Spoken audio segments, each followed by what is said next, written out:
الحمدللہ رب العالمین والعاقبۃ للمتقین والصلاۃ والسلام علی سید الانبیاء والمرسلین محمد وآلہ واصحابہ اجمعین وعلی کل من تبعهم بإحسان الی یوم الدین.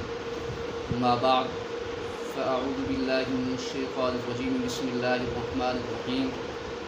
یا ایھا الذین آمنوا ادخلوا فی السلم کافۃ ولا تتبعوا خطوات الشیطان انہ لکم عدو مبین. وقال اللہ تبارک وتعالی یا ایھا الذین آمنوا کتب علیکم الصیام کما کتب علی الذین من قبلکم لعلکم تتقون.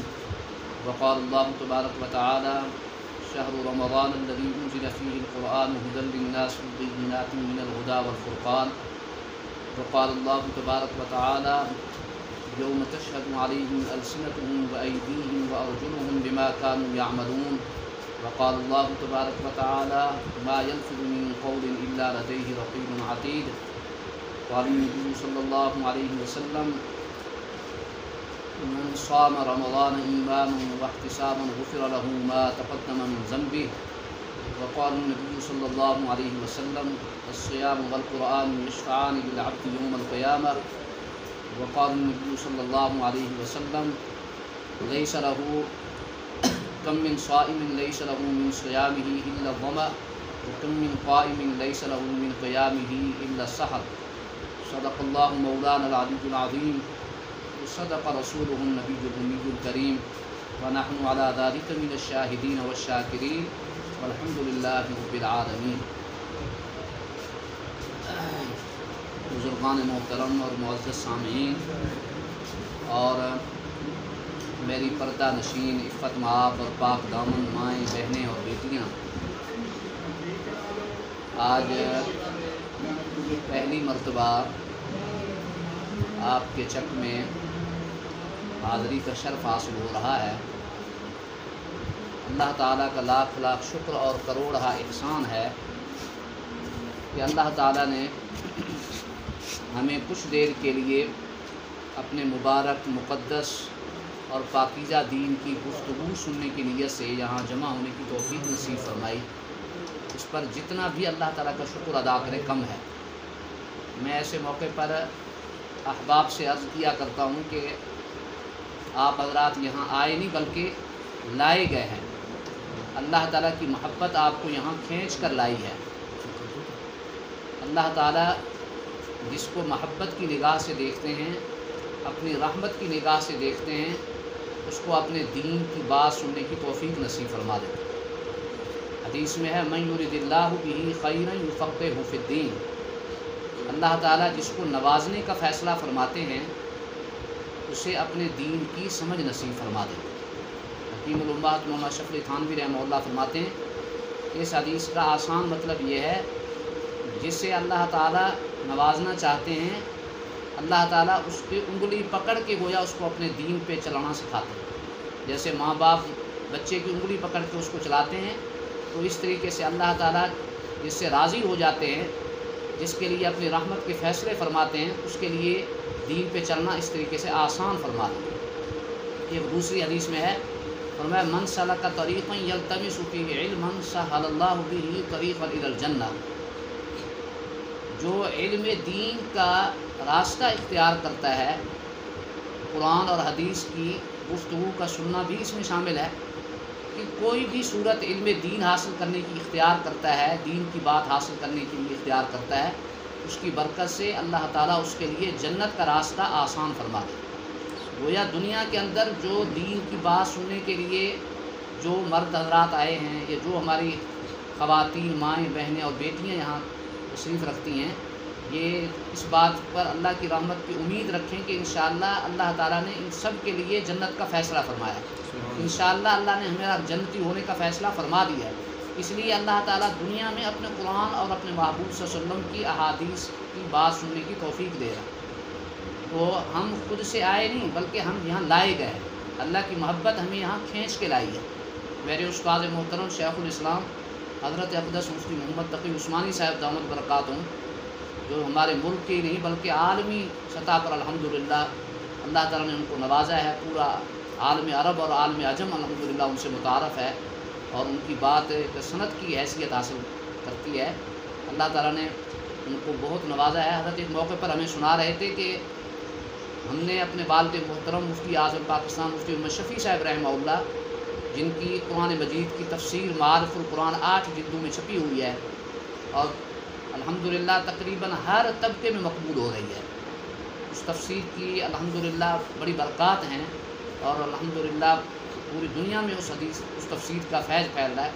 تو حضرت نے فرمایا کہ ایک دفعہ ہمارے دل میں یہ بات آئی کہ اردو دان طبقہ تو اس قرآن مجید کی تفسیر سے فائدہ اٹھا رہا ہے، کوئی ایسی صورت ہو کہ انگریزی دان طبقہ بھی اس تفسیر سے فائدہ اٹھائے۔ یورپ کے لوگ تو اس سے محروم ہیں۔ تو میں نے فرمایا کہ دعا شروع کر دی اور اللہ تعالیٰ نے ان دنوں میں مجھے عمرے کا سفر نصیب فرمایا۔ تو بیت اللہ شریف میں حاضری ہوئی تو وہاں جو دعا کی قبولیت کی سب سے بڑی جگہ ہے جس کو ملتزم کہتے ہیں، بیت اللہ شریف کے دروازے کے ساتھ بالکل متصل جو جگہ ہے، حدیث میں فرمایا کہ سب سے زیادہ دعا وہاں، ویسے تو سارے مقامات قبولیت دعا کے ہیں وہاں، لیکن ملتزم کا مقام ایسا ہے کہ وہاں مسلمان سارے جاتے ہیں، بیت اللہ کی دیوار کے ساتھ چمٹ کر وہاں رو رو کے دعائیں کرتے ہیں، اللہ تعالیٰ یقیناً وہاں کی دعا قبول فرماتے ہیں اور کبھی بھی رد نہیں فرماتے۔ محدثین نے جس موقع پر یہ حدیث نقل فرمائی تو وہاں تمام محدثین کے پھر تجربات بھی نقل کیے ہیں، ہر دور کے محدثین نے اپنے اپنے واقعات لکھے ہیں کہ ہم نے فلاں موقع پر ملتزم پہ کھڑے ہو کے یہ دعا کی اور اللہ نے وہ یقیناً بعین ہی اسی طرح قبول فرما دی۔ تو حضرت فرماتے ہیں کہ میں نے وہاں جا کے گڑ گڑا کے اللہ تعالیٰ سے دعا کی کہ یا اللہ آپ کے کلام کی تفسیر کی خدمت ہم کرنا چاہتے ہیں، یا اللہ آپ ہمیں کوئی اپنا نیک بندہ عطا فرما دیں جو یہ تفسیر کی خدمت انجام دے سکے۔ تو حضرت فرماتے ہیں کہ کچھ دنوں کے بعد ایک صاحب آئے اور کہنے لگے کہ جی مجھے پتہ چلا ہے کہ آپ معارف القرآن کا انگریزی ترجمہ کروانا چاہتے ہیں، تو میں اپنی خدمات اس کے لیے پیش کرتا ہوں۔ تو ہم نے کہا کہ ہمیں اور کیا چاہیے، ہم تو یہ دعا کر رہے تھے۔ تو حضرت فرماتے ہیں کہ انہوں نے دعا شروع کی، اپنا کام شروع کر دیا۔ تو اللہ تعالیٰ کا کرنا ایسے ہوا کہ پہلے پارہ مکمل ہوا اور دوسرا پارہ جیسے شروع ہوا، ابھی تیسرے رکوع کا وہ ترجمہ کر رہے تھے، جب اس آیت پہ پہنچے الذین اذا اصابتہم مصیبہ قالوا انا للہ و انا الیہ راجعون، تو ان کا وقت پورا ہو گیا اور ان کی روح پرواز کر گئی، وفات پا گئے۔ یہ عجیب اس نے اتفاق کی آیت بھی ایسی، اسی موقع سے اللہ تعالیٰ ان کا وقت پورا ہو گیا۔ تو حضرت فرماتے ہیں کہ پھر میں نے دعا شروع کر دی، وہاں سفر ہوا، پھر میں نے جا کے وہاں دعا کی۔ تو کچھ دنوں کے بعد ایک صاحب میرے پاس آئے، کہنے لگے کہ جی میں وہاں گیا تھا عمرے کے لیے، میرا بھی سفر ہوا ہے، سنا ہے کہ آپ بھی وہاں سے سفر کر کے آئے ہیں، تو میں نے وہاں جا کے ملتزم پہ دعا کی۔ استاد جی فرماتے میں بھی ملتزم پہ دعا کر کے آیا تھا کہ یا اللہ اس طریقے سے ہمیں اپنا کوئی نیک بندہ بھیج دے۔ تو پہلے صاحب آئے تھے وہ اللہ کو پیارے ہو گئے، پھر دوبارہ جا کے دعا کی۔ تو انہوں نے کہا کہ میں کچھ دنوں پہلے عمرے کے سفر سے واپس آیا ہوں اور میں نے بھی ملتزم پہ جا کے ایک دعا کی، میں الحمدللہ اچھی انگریزی جانتا ہوں، انگریزی لکھنا پڑھنا سمجھتا، الحمدللہ مجھے اللہ نے اچھی استعداد دی ہے۔ تو میں نے نیت کی ہے کہ میں دعا بھی کر کے آیا ہوں کہ یا اللہ مجھ سے اپنے کلام کی خدمت کا کام لے لے، قرآن مجید کی خدمت کا مجھ سے کوئی کام لے لے۔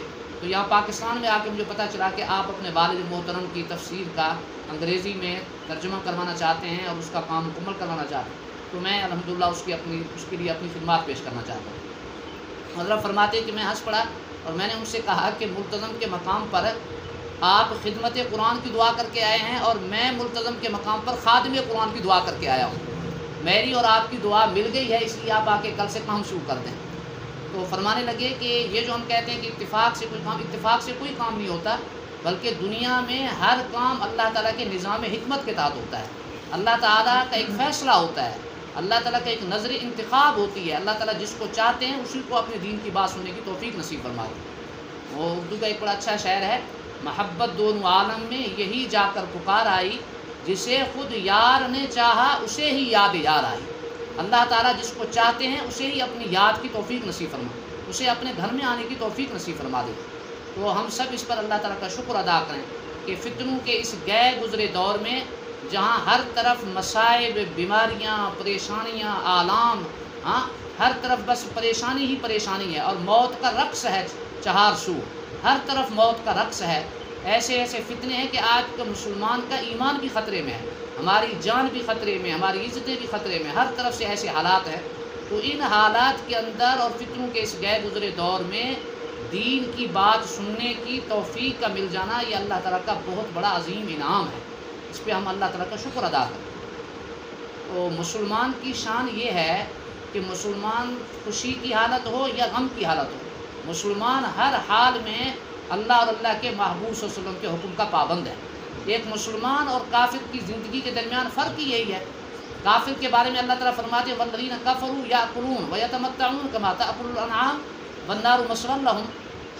کافر کی کوئی زندگی، اس کے زندگی کا کوئی مقصد نہیں ہے کافر کی زندگی کے سامنے، کافر کے سامنے اس کی زندگی کا کوئی مقصد نہیں۔ کافر کا مقصد زندگی کھانا پینا اور اپنی خواہشات پوری کرنا، اور آگے ان کے لیے جہنم تیار ہے۔ لیکن مسلمان کی شان کیا ہے؟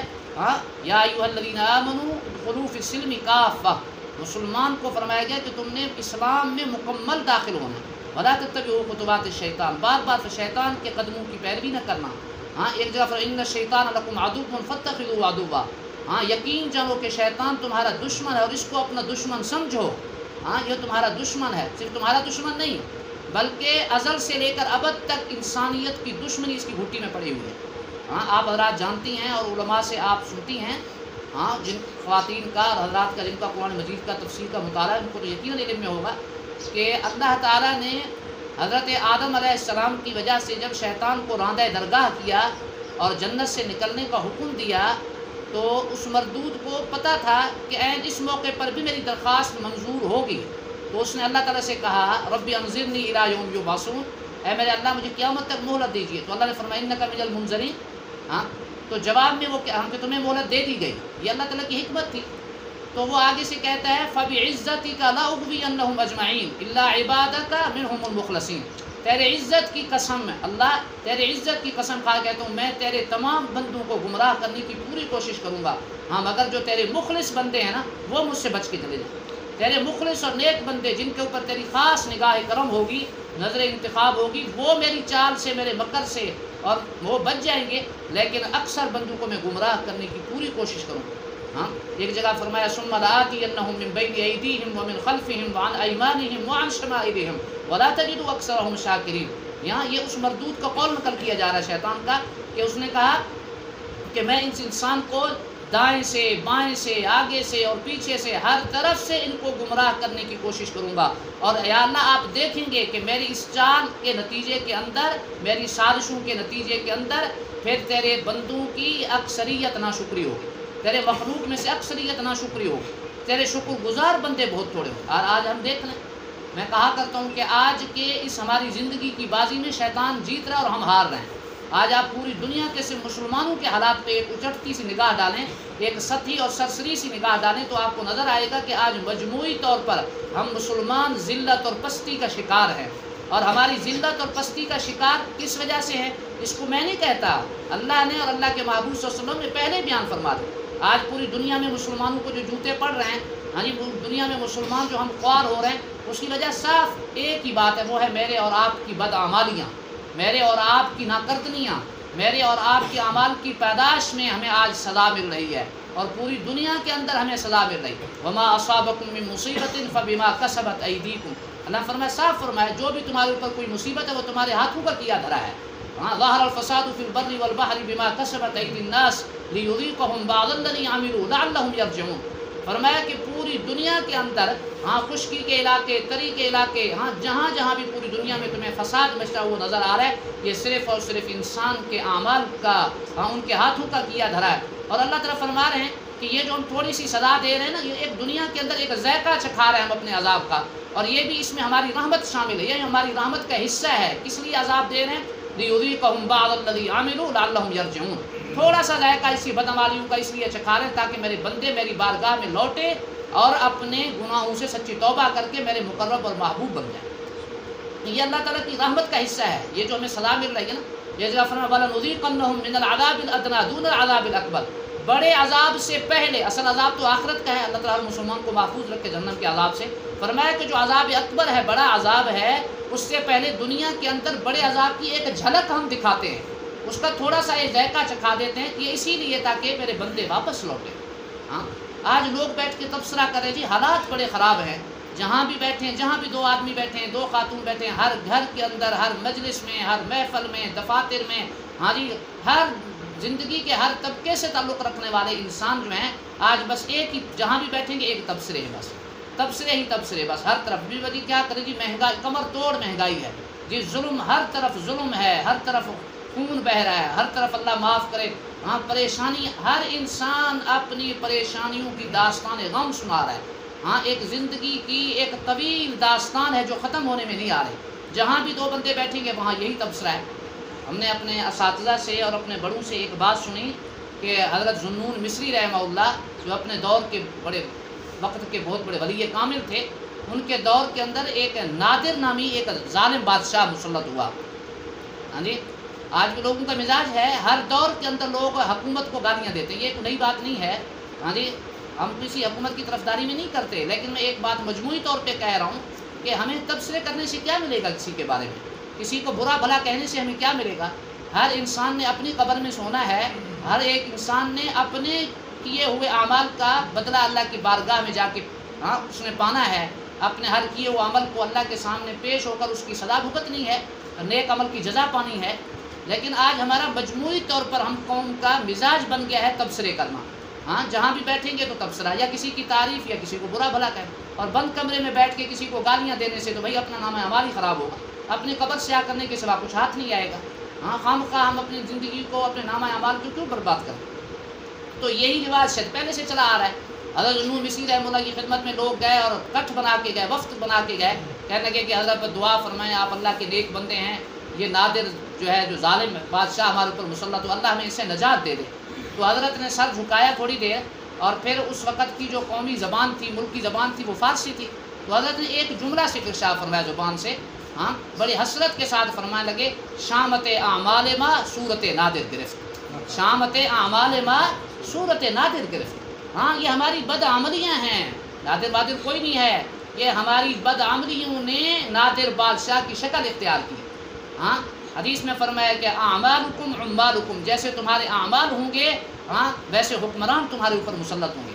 آج مجموعی طور پر پوری دنیا کے اندر جو ہمیں سزا مل رہی ہے وہ صرف اور صرف ہماری یہ بدعمالیوں کا نتیجہ ہے۔ میں ایک چھوٹے سے مدرسے کا ایک چھوٹا سا مولوی ہوں، کوئی بڑا کوئی معروف کوئی خطیب نہیں ہوں، کوئی بڑا عالم نہیں ہوں، اس میں بغیر یعنی عاجزی کے ساتھ کہہ رہا ہوں، ایک طالب علم ہوں میں، لیکن بہت سے لوگ حسن ظن رکھتے ہیں، اچھا گمان رکھتے ہیں، تو بے شمار لوگ میرے پاس وہاں آتے ہیں، بہت سی خواتین آتی ہیں پردے کے اندر، اور وہ اپنے مسائل لے کر آتے ہیں ہمارے پاس، اور آپ یقین جانیں، میں اللہ کی ذات پہ آپ یقین رکھیں، تقریباً ہر آدمی کی ایک ہی کہانی ہوتی ہے، جو بندہ بھی آتا ہے وہ اپنے دکھ، میں نے جیسے کہا نا کہ ہر بندے کی ایک داستان غم ہے، ہر انسان کی ایک طویل داستان، ہر بندہ آ کے اپنے دکھ آ کے سناتا ہے، اور ساری داستان سننے کے بعد میں سب سے پہلے ان سے پوچھتا ہوں کہ آپ کے گھر کے افراد نماز کی پابندی کر، نماز کی پابندی کر، سب سے پہلے ایک سوال، تو یقین کریں تقریباً 100 میں سے 98% لوگوں کا جواب یہی ہوتا ہے جی نماز تو نہیں پڑھتے،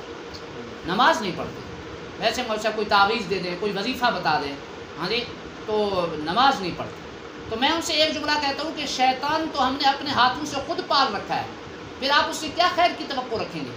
ہاں جس گھر کے اندر شیطان گھسا ہوا ہے، ایک بے نمازی کی نحوست 40 گھروں تک، اور جس گھر کے اندر 10، ابھی کچھ دنوں پہلے ایک ہمارے ہمسائے ہیں میرے پاس آئے، بڑے خوبصورت نوجوان، اور مجھے کہنے لگے کہ استاد جی ہم بڑے پریشان ہیں، تقریباً بتایا کہ 7 بھائی ہیں، اور سارے ہی کمانے والے ماشاءاللہ، سارے ہی برسر روزگار، بہت بڑی دکان بھی میں نے ان کی دیکھی، کئی دفعہ دیکھی، بہت بڑی دکان، شاید گاؤں کی سب سے بڑی دکان ان کی ہے، اور مجھے باتوں میں بتانے لگے کہ رات کے 12 بجے تک ہماری دکان کھلی ہوتی ہے، اور صبح نماز سے پہلے کھولتے ہیں، رات کے 12 بجے تک دکان کھلے، لیکن استاد جی ہم بڑے پریشان ہیں، ہم آپ کو بتا نہیں سکتے کہ ہماری کیسے گزری۔ میں حیران، 7 بندے، اور پتہ کتنے دکان پہ بھی ہیں، پھر دوسروں کے مختلف اپنے الگ الگ روزگار ہیں، ملازمتیں ہیں، خواتین بھی کماتی ہیں، لیکن اس کے باوجود کہتے ہیں جی پتہ نہیں کیا وجہ ہے، سمجھ میں نہیں آتی، پورائی نہیں ہو رہی، گھر کے سارے افراد کما رہے ہیں لیکن اس کے باوجود کمائی نہیں ہے اور پورائی نہیں ہو رہی، اور یہی حال صرف رزق کے حوالے سے نہیں ہے، بلکہ آپ یہ دیکھ لیں کہ صحتوں کا بھی یہی حال ہے۔ ہاں جی اس مجلس میں ہمارے پرانے بزرگ بیٹھے ہیں ماشاءاللہ، ہاں آج سے 25-30 سال پہلے جائیں، 40 سال پہلے جائیں، ہاں جی، تو کیسی اچھی صحتیں ہوتی تھی. اور آج 20 سے 22 سال کے نوجوان جو ہیں، اللہ معاف کرے، ان کے جوڑوں کے درد نہیں ختم ہوتے. کتنے نوجوان کہتے ہیں جی 20 سال عمر ہے، 22 سال عمر ہے، کہتے ہیں جی اٹھ کے جب کھڑے ہوتے تو آنکھوں کے سامنے اندھیرا چھا جاتا ہے. ایسی ایسی بیماریاں پیدا ہو گئی ہیں کہ ہمارے بڑوں نے ان کے نام تک نہیں سنے تھے. یہ سارے مسائل کا حل میں نے اس نوجوان سے کہا کہ آپ نماز پڑھتے ہیں؟ کہتے جی اس سے نماز تو نہیں پڑھتے. آپ کے بھائیوں میں سے کوئی بھائی، کہتے ہیں کوئی ایک بھائی بھی نماز نہیں پڑھتا. گھر کی خواتین کہتے ہیں جی وہ بھی نماز نہیں پڑھتے. میں نے اس کو پیار سے سمجھایا بیٹا یہ تعویذوں سے مسئلہ حل نہیں ہوگا.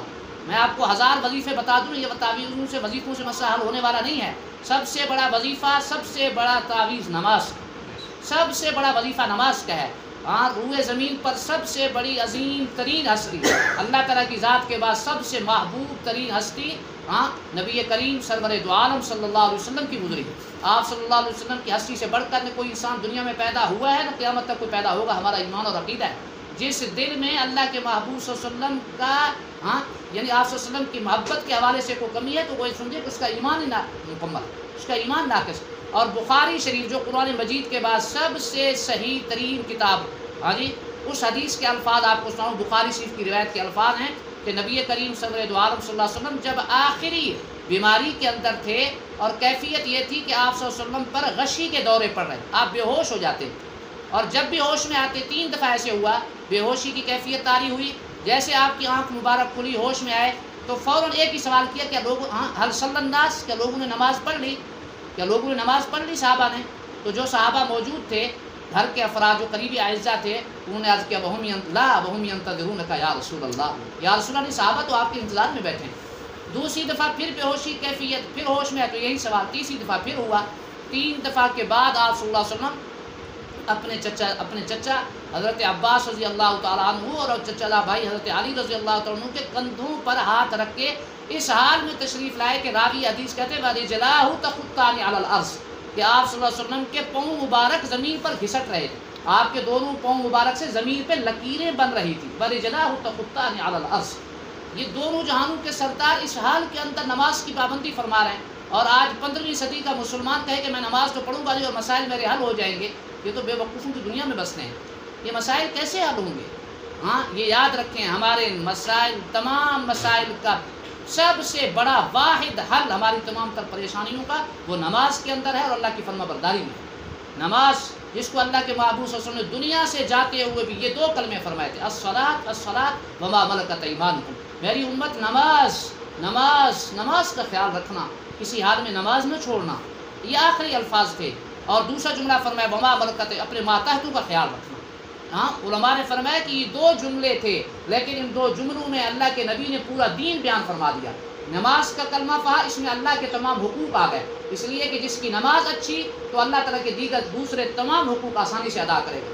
اور وما ملکت ایمانکم کے اندر بندوں کے سارے حقوق آ گئے. جس نے اپنے ماتحتوں کے حقوق کا خیال رکھا، اللہ تعالیٰ اس کی برکت سے اس کے لیے پورے دین پر چلنا آسان فرما دے. تو نماز جو ہے یہ ایک بنیادی مسئلہ. اول تو یہ ہے کہ اب تو اکثریت امت کی نماز سے نماز امت چھوڑ چکی ہے. ہاں 90% تو نماز سے محروم ہے. جو 10% لوگ نماز پڑھ رہے ہیں ان کی نمازیں بھی کیسی ہیں وہ ہم سب کو معلوم ہے. ہماری نماز ہے آج کل اٹھک بیٹھک والی نماز. میں کہا کرتا ہوں مدرسے میں اپنے بچوں کو کہ اٹھک بیٹھک والی نماز ختم کرو. نماز ایسی پڑھو کہ آپ کا دل گواہی دے کہ واقعی یہ نماز مقبول ہو رہی ہے اللہ کی بارگاہ. ہمارے تبلیغ جماعت کے ایک بزرگ گزرے، بہت بڑے بزرگ، اور الحمدللہ اس وقت ہماری خوش قسمتی ہے کہ آپ کے شک کے اور مسجد کے امام خطیب حضرت مولانا حفیظ اللہ صاحب زیدہ مجد ان کے والد محترم جو ہمارے استاد بھی ہیں اور ہمارے علاقے کے بہت بڑے بزرگ ہیں، حضرت عافظ محمد بلال صاحب وبرکاتہ. میں جن بزرگوں کا حوالہ دے رہا ہوں انہوں نے الحمدللہ بارہا ان کی زیارت بھی کی اور الحمدللہ ان کے بیانات بھی سنے. اور میں نے کئی باتیں ان بزرگوں کی خود حضرت سے استادی سے سنی ہیں. تو حضرت مفتی زین العابدین صاحب رحمہ اللہ بہت بڑے اللہ کے ولی گزرے، پوری زندگی دین کی خدمت میں گزار دی. یعنی ملک کے اندر بھی خدمات، بیرون ممالک میں، پوری دنیا میں ان کی خدمات ہیں. تو حضرت مفتی صاحب دامت البرکاتہ نے ایک بڑی مثال دیا کرتے تھے. ہمارے تبلیغ والے ان کی بات سناتے ہیں. فرمایا کہ مفتی صاحب رحمہ اللہ فرماتے تھے کہ ایک آدمی نے اپنے کسی قریبی گہرے دوست کو پیغام بھیجا اپنے ملازم کے ذریعے کہ میرا جو فلاں جگری دوست ہے نا اس کو جا کے کہو کہ میں نے نا تمہیں ایک بھینس کا تحفہ بھیجنا ہے تو آپ نے اس کے لیے انتظام کرو. اچھا بھینس کا تحفہ بھیجنا ہے؟ اب اس نے جلدی سے ظاہر ہے آپ تو خود گاؤں میں رہنے والے ہیں تو ظاہر ہے اس کی جو ضروریات ہے وہاں اس کے باندھنے کی جگہ کا انتظام کیا، اس کی جگہ کے لیے صفائی کی اور اس کے لیے سارا انتظام کیا. ہاں جی کہ بھینس آ رہی، میرے بھائی کی دوست کی طرف سے بھینس کا تحفہ آ رہا ہے، تو انتظار میں بےتاب کھڑا ہے اور دروازے کے اوپر بار بار دیکھ رہے ہیں کہ تھوڑی دیر کے بعد کسی نے آ کے دستک. اچھا جی بھینس آ گئی ہے، یہ وصول کر رہے ہیں. جی کہاں ہے بھینس؟ جب وہ دیکھا کہ رسی اس کے ہاتھ میں ہے اور مردہ بھینس ہے، مردہ بھینس کی لاش اٹھا کے لایا ہے کہ یہ تمہارے دوست نے بھینس کا تحفہ دیا. اب سن کے اس کی کیا کیفیت ہوگی؟ ہاں ظاہر ہے جو اس کے منہ میں آئے گا وہ کہے گا کہ یہ میرے دوست نے میرا بھونڈا مذاق اڑایا ہے، یہ اس نے کیا مجھے تحفہ دی، مردہ بھینس کا تحفہ مجھے بھیجا ہے اس نے. تو حضرت مفتی صاحب رحمہ اللہ فرمایا کرتے تھے اگر دنیا میں کوئی دوست کسی کو ایک مرتبہ زندگی میں مردہ بھینس کا تحفہ دے تو وہ زندگی بھر اس کے بات چیت کرنا گوارا نہیں کرے گا.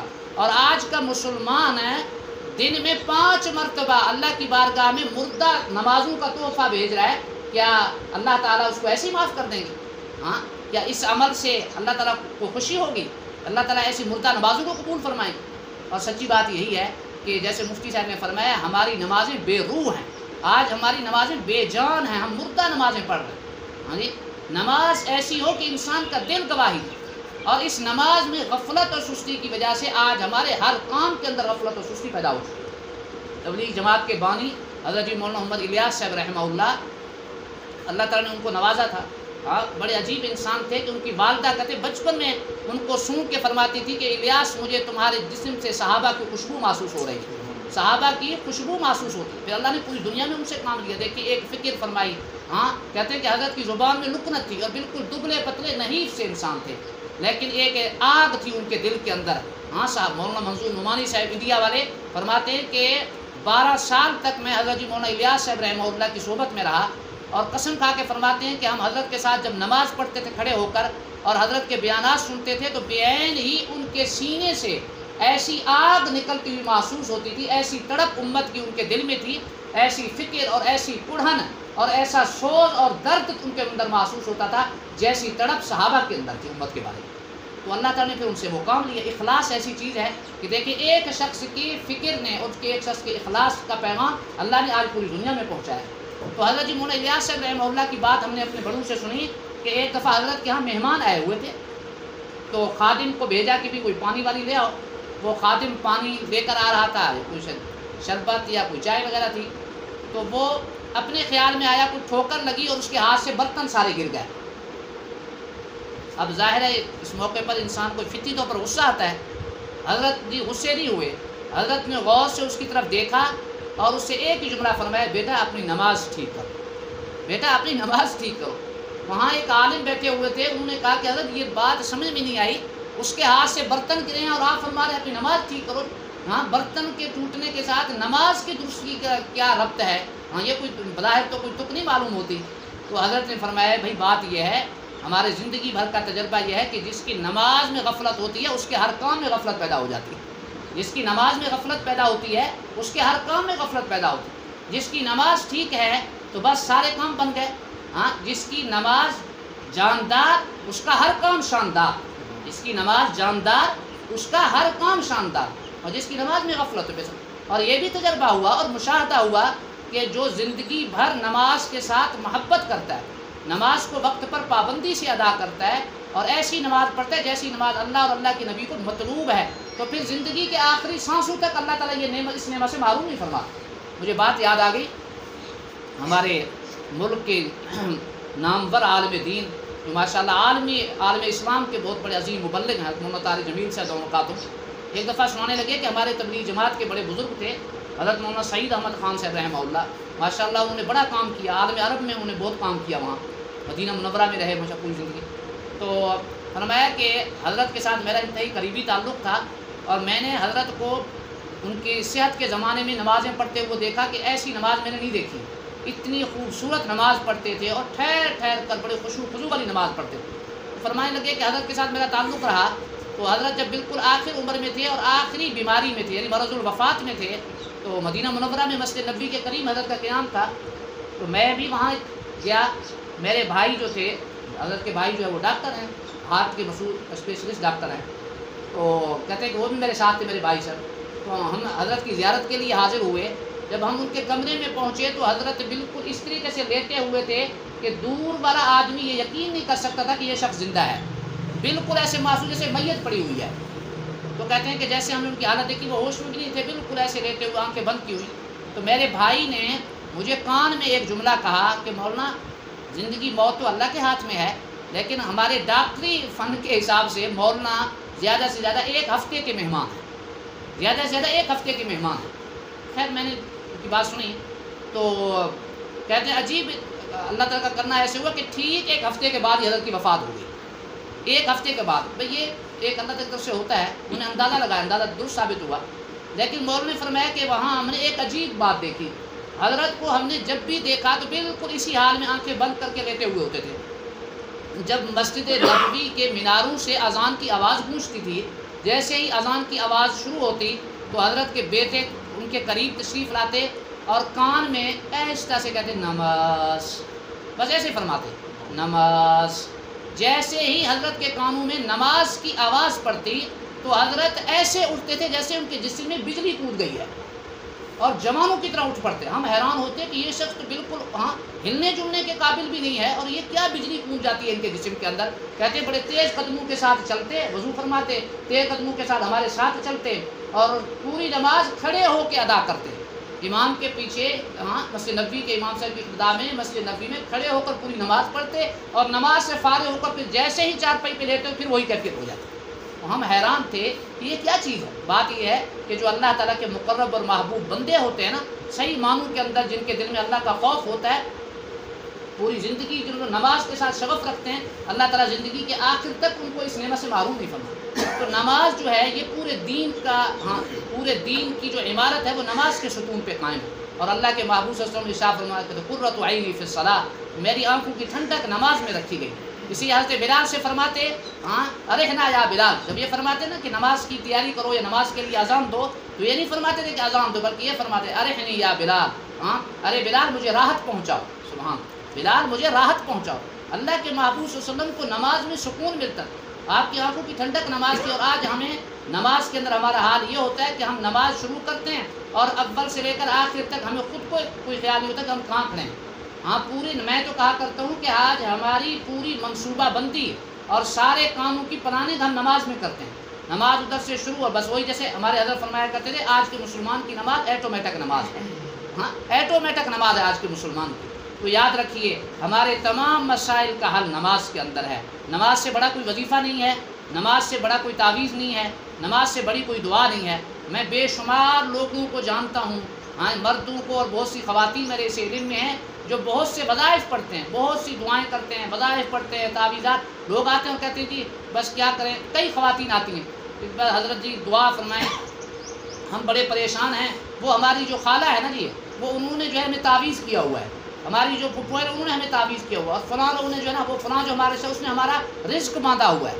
میں ان سے ایک ہی بات کہتا ہوں کہ اللہ کی بندی کوئی یہ اللہ تعالیٰ نے یہ چیز اپنے پاس ہی رکھی ہے، کسی کا رزق باندھنا کسی کے قبضے میں نہیں ہے، کوئی ہمارے رزق کو باندھ نہیں سکتا، صرف اور صرف میرے اور آپ کی بدعمالیوں نے ہمارے رزق کو باندھ رکھا ہے۔ بعض احادیث کی روح سے انسان کی روزی، انسان کا رزق انسان کے گھر کے دروازے پر پہنچ کے واپس ہو جاتا ہے، صرف انسان کی بدعمالیوں کی وجہ سے۔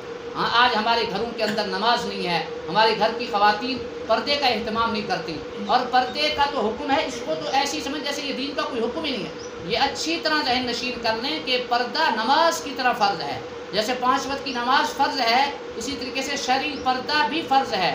اور شرعی پردے کا مطلب یہ ہے کہ جو قریبی رشتہ دار ہیں ان سے بھی پردہ فرض ہے، جن سے نکاح حرام ہے ان سے پردہ نہیں ہے، باقی جتنے قریبی رشتہ دار سب سے پردہ فرض ہے۔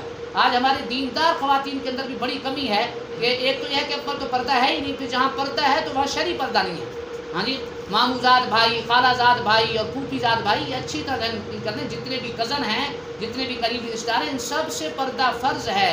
میرے شیخ حضرت مفتی رشید احمد صاحب رحمہ اللہ فرمایا کرتے تھے کہ آج کی خواتین کی حالت بڑی عجیب ہے، صبح صبح نماز پڑھنے کے بعد ہماری خواتین واک پہ نکلتی ہیں، اور فرمایا کہ حالت یہ ہوتی ہے کہ تسبیح ہاتھ میں ہوتی ہے، تسبیح ہاتھ میں ہے، جی، اور کلمہ طیبہ کا ورد کر رہی ہیں، درود شریف پڑھ رہی ہیں، استغفار کر رہی ہیں، لیکن پردہ نہیں ہے۔ جتنے غیر محرم لوگوں کی نگاہ اس خاتون پہ پڑ رہی ہے، یہ خاتون اپنے تئیں مطمئن بیٹھی ہے کہ میں کلمہ طیبہ کا ورد کر رہی ہوں، اللہ کا ذکر کر رہا ہوں، لیکن حضرت فرمایا کرتے تھے کہ اس بیچاری کو یہ پتہ نہیں کہ عین اس وقت میں جب یہ قرآن کی تلاوت کر رہی ہے، ذکر کر رہی ہے، اس کے اوپر اللہ اور اللہ کے محبوب اور فرشتوں کی لعنت برس رہی ہے، اس موقع پر اس کے اوپر اللہ کی لعنت برس رہی ہے، لیکن یہ بیچاری بے پردہ ہو کر اس کو احساس ہی نہیں اس چیز کا، اس لیے کہ آج ہمیں اس چیز کا پتہ ہمیں بتایا ہی نہیں گیا کہ یہ پردہ کتنا بڑا حکم ہے۔ اللہ کے نبی سے پڑھ کر اللہ کے محبوب صلی اللہ علیہ وسلم کی ازواج مطہرات، آپ کی بیویاں، آپ کی بیٹیاں اور صحابیات، جو ان سے بڑا کوئی ان سے پاک دامنی کون آگے نکل سکتی؟ دنیا کی ساری خواتین جمع ہو جائیں، ایک صحابیہ کے پاؤں کی دھول نہیں بن سکتی۔ اللہ کے محبوب صلی اللہ علیہ وسلم کو حکم دیا گیا قرآن میں، یا ایھا النبی قل لازواجک وبناتک ونساء المؤمنین یدنین علیہن من جلابیبہن۔ ہاں، آپ صلی اللہ علیہ وسلم کی ازواج مطہرات، بیٹیاں اور تمام مسلمانوں کی عورتوں کے بارے میں فرمایا ان سے سب کو کہہ دیں کہ پردے کا خوب اہتمام کریں۔ ہاں، غیر اور اللہ کے محبوب صلی اللہ علیہ وسلم کی ازواج مطہرات سے بڑھ کر کے فلا تخضعن فی القول فیطمع الذی فی قلبہ مرض۔ اللہ اکبر۔ ہاں، دنیا کی سب سے بڑی پاک دامن خواتین سے فرمایا اپنا لہجہ نرم نہ کیا، اگر باہر سے کوئی آ کے دستک دے تو کڑک آواز میں بولے، کہ ایسا نہ ہو کہ کوئی غلط آدمی جو ہے نا آپ کے نرم لہجے کی وجہ سے کہیں اس کے دل کے اندر کوئی غلط خیال نہ پیدا ہو جائے، ان سے فرمایا جا رہا ہے فلا تخضعن بالقول۔ ہاں، اللہ اکبر۔ اس وقت کی خواتین، پاک دامن خواتین، اللہ کے محبوب صلی اللہ علیہ وسلم کے حرم سے کہا جا رہا ہے۔ ہاں، تو آج کتنے فتنے ہیں اور کتنی پریشانیاں ہیں اور کتنے مسائل ہیں، تو یہ بات یاد رکھیں کہ جب تک ہم اللہ کی ہر نافرمانی سے سچی توبہ نہیں کریں گی اس وقت تک ہمارے مسائل حل نہیں ہوں گے۔ ہمارے مسائل کا حل ہمارے ہاتھ میں ہے، ہمارے مسائل کا حل ہمارے ہاتھ میں ہے۔ ہاں، آج اگر آپ زندگی کر تو میں تو ساتھیوں سے ایک بات وہاں کہا کرتا ہوں کہ ایک قدم اٹھا لیں، صرف ایک قدم اٹھا لیں، اگلے قدم پہ جنت تیار ہے۔ جنت صرف تیار نہیں بلکہ جنت استقبال کے لیے تیار ہے، جنت منتظر ہے، صرف ایک قدم اٹھا لیں اور وہ قدم ہے توبہ کا۔ بس ایک توبہ کا قدم ہم اٹھا لیں تو انشاءاللہ ہمارے سارے مسائل حل ہوں گے، ہماری دنیا کے مسائل بھی حل ہوں گے، آخرت کے مسائل بھی حل ہوں گے۔ نبی کریم صلی اللہ علیہ وسلم نے اتنی بڑی سخت بات فرمائی، کل امتی معافن الا المجاہرین، فرمایا میری ساری امت کی معافی ہو سکتی ہے لیکن میری امت کے بدقسمت چند ایسے لوگ ہیں ان کے لیے کوئی معافی کا دروازہ بند ہے۔ وہ کون ہے؟ الا المجاہرین، فرمایا جو علانیہ گناہ کرنے والے، سر عام جو گناہ کرنے والے ہیں ان کی کوئی معافی نہیں۔ صحیح حدیث سنا، سر عام گناہ کرنے والوں میں خواتین کے اندر جو بے پردہ خواتین ہیں، ہاں ہاں، جو جہاں گھر سے باہر نکلتی ہیں ان کا کوئی پردہ نہیں، یہ مجاہرات ہیں، یہ سر عام علانیہ اللہ کے محبوب صلی اللہ علیہ وسلم سے بغاوت کرنے والی، اللہ کے نبی فرما رہے ہیں ان کی کوئی معافی نہیں۔ ہاں جی، اور مرد حضرات کے اندر خصوصاً جن کے چہروں پر سنت کے مطابق داڑھی نہیں ہے، داڑھی منڈوانے اور کٹوانے کا گناہ اتنا بڑا ہے، فرمایا کہ اگر ایک آدمی بیت اللہ شریف کا طواف کر رہا ہے، روضہ رسول پہ کھڑا ہے، اس وقت بھی یہ گناہ لکھا جا رہا ہے، اور ساری رات سو رہا ہے اس وقت بھی گناہ، اس لیے کہ یہ گناہ تو لگا ہوا ہے ہر وقت۔ تو اس لیے ہاں، آج ہمارے گھروں کے اندر بے شمار اللہ کی نافرمانیاں ہوتی ہیں۔ ہاں، ایک تو تصویروں کا گناہ بھی بڑا عام ہے، یعنی تصویروں کا گناہ تو اتنا عام ہو گیا ہے کہ اب تو جس شہر کے اندر جائیں پورا شہر اللہ معاف کرے بت خانہ لگتا ہے، شہر کی کوئی دیوار خالی نہیں ہے جہاں پر کوئی تصویر نہ ہو۔ آپ ہاں، سعادتآباد ہمارا کوئی اتنا بڑا شہر نہیں ہے لیکن آپ اس میں چلے جائیں آپ کو کوئی دیوار نظر نہیں آئے گی خالی، ہر دیوار پہ کسی نہ کسی کی تصویر لگی ہوئی ہے۔ ہاں جی، جو چیزیں ہمارے ہاں جو چیز کھانے پینے کی چیزیں ہیں، ویسے بھی جو چیز ہے ان کی تشہیر اور پبلسٹی کے لیے ہاں جی مردوں کی اور خواتین کی تصویریں لگائی ہوئی ہیں۔ اور سب سے بڑھ کر ظلم یہ ہے کہ پھر ہم اپنے گھروں کے اندر جو لوگ دنیا سے ہمارے عزیز و اقارب رخصت ہو گئے، ہم نے بطور یادگار کے ان کی تصویریں رکھی ہوئی ہیں۔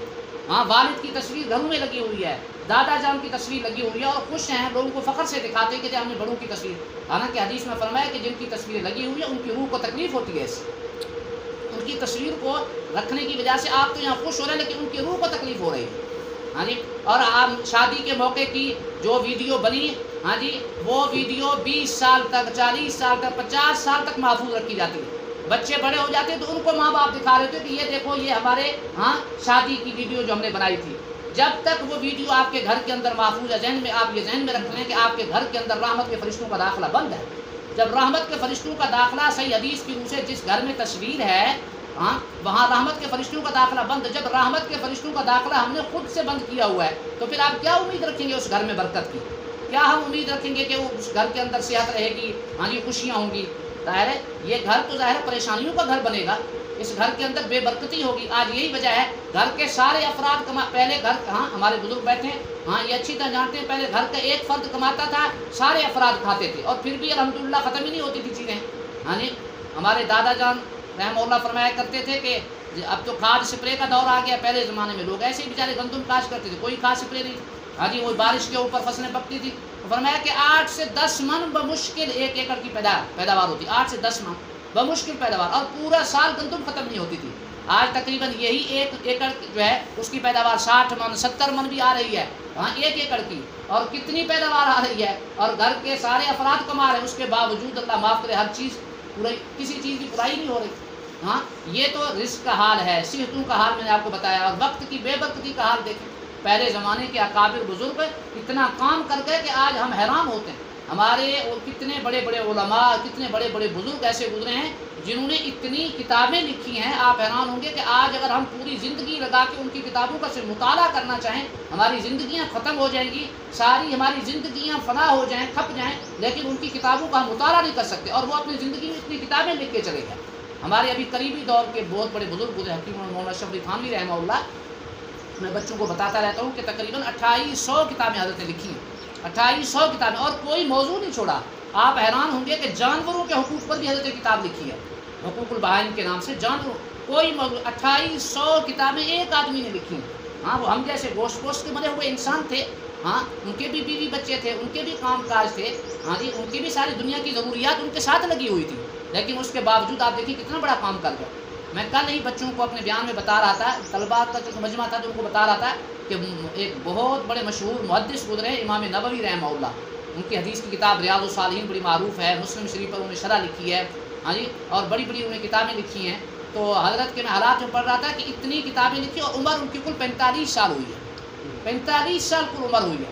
اور ہمارے خود ہندوستان میں ایک بہت بڑے عالم گزرے مولانا عبدالحی لکھنوی رحمہ اللہ، آج ان کی کتابوں کو علماء دیکھتے ہیں تو حیران ہو جاتے ہیں کہ کیا علم تھا ان کے پاس، علم کا یعنی یہ سمجھے کہ ایک سمندر تھے، عجیب بڑی بڑی کتابیں لکھی ہیں، ایسی کتابیں کہ آج علماء ان کی کتابیں مشکل ہے۔ ہدایہ ہمارے یہاں بہت بڑی کتاب ہے، ہاں اسلامی فقہ قانون کی 4 جلدوں میں، اس پوری کتاب کا انہیں حاشیہ عربی میں لکھا ہے، حالانکہ اردو دان تھے، اردو زبان تھی، اردو ہندی نژدار تھے، لیکن انہوں نے پوری ہدایہ کا عربی زبان کے اندر حاشیہ لکھا۔ آج کوئی عالم اس حاشیہ کا مطالعہ کے بغیر کتاب نہیں پڑھا سکتا۔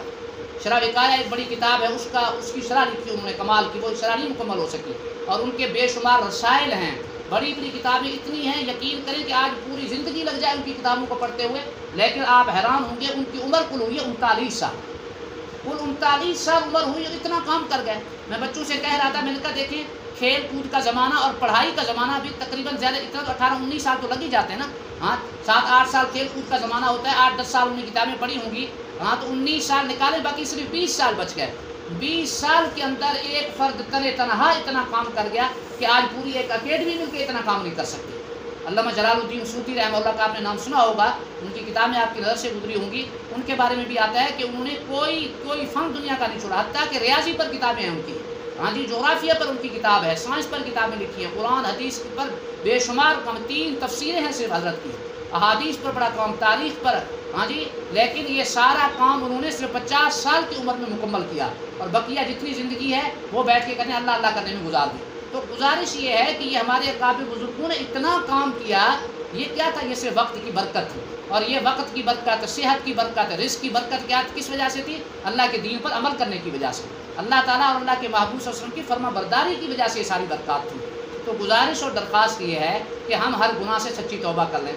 خواتین کا مجمع ہے تو خصوصیت سے ایک بات عرض کرتا ہوں کہ رمضان مبارک کا مہینہ بھی آ رہا ہے۔ رمضان مبارک کا تو خود موضوع اتنا ہے کہ اس پر جو آرام سے بغیر تکلف کے 2 گھنٹے گفتگو ہو سکتی ہے، ہاں لیکن میں مختصر عرض کرتا ہوں کہ رمضان مبارک کا مہینہ ہمارے سروں پہ سایہ فکن ہے۔ یہ وہ مہینہ ہے جس کے بارے میں صحابہ فرماتے ہیں کہ نبی کریم سرور عالم صلی اللہ علیہ وسلم 2 مہینے پہلے رجب کے مہینے کا چاند نظر آتا تو آپ صلی اللہ علیہ وسلم فوراً ایک دعا شروع فرما دیتے، اور صحابہ کو بھی تلقین فرمائے، اللہم بارک لنا فی رجب و شعبان وبلغنا رمضان، اے اللہ ہمارے لیے رجب اور شعبان کے مہینے میں برکت عطا فرما، اور اے اللہ ہمیں صحیح سلامت رمضان مبارک تک پہنچا دیجیے۔